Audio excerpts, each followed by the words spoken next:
Imaginez un été caniculaire avec une température extérieure dépassant les 40 degrés depuis plusieurs jours. Après une longue journée de travail, vous rentrez chez vous en nage, espérant profiter d'un peu de fraîcheur. Mais votre logement est un véritable four. Ce scénario sera malheureusement de plus en plus fréquent dans les années à venir en raison du dérèglement climatique. Cela soulève ainsi la question suivante. Que peut-on faire pour garder nos logements confortables en période estivale et caniculaire? Bien qu'envisageable, le recours à la climatisation n'est pas à privilégier pour espérer vivre dans un monde décarboné et sobre en énergie.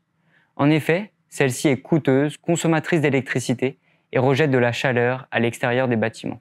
Construire ou rénover des bâtiments en prenant en compte le confort d'été est une solution efficace, surtout si elle est combinée à l'adoption de comportements adaptés de la part des habitants.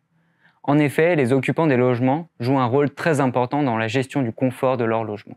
Par exemple, quand cela est possible, ouvrir les fenêtres la nuit ou fermer les volets durant la journée en période de forte chaleur permet dans de nombreux cas d'éviter la surchauffe des bâtiments.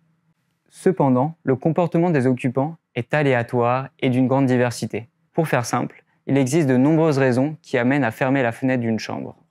Parce qu'il fait plus chaud dehors qu'à l'intérieur, par habitude, à cause de mauvaises odeurs ou de bruit extérieur. Ces raisons sont différentes d'un jour à l'autre et surtout d'une personne à une autre. À cause de sa complexité, le comportement réel en période de forte chaleur est aujourd'hui mal connu et modélisé de manière simpliste. Cela induit la construction et la rénovation de bâtiments inadaptés aux périodes de forte chaleur. Ainsi, l'enjeu principal de ma thèse est de modéliser de façon réaliste le comportement des occupants. Pour cela, j'utilise une base de données issue d'une campagne d'instrumentation du projet Renoptim, porté par le CSTB. Cette base comprend des données collectées dans 76 logements répartis dans toute la France durant l'été 2023. À partir de ces données et grâce à des méthodes de machine learning, je construis différentes modélisations du comportement des occupants avec les fenêtres, les volets, les portes et les ventilateurs. La singularité de mon travail est la prise en compte de facteurs contextuels et sociologiques pour essayer de généraliser ces modélisations.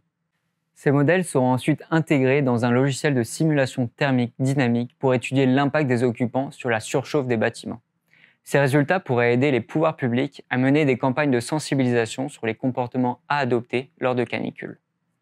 En améliorant notre compréhension et la modélisation du comportement des occupants, nous pourrons aussi concevoir des bâtiments plus résilients face au changement climatique. Ce travail de recherche est une étape cruciale vers des logements plus confortables sans recourir à la climatisation, assurant que même en période de canicule, nos logements restent un refuge frais et agréable.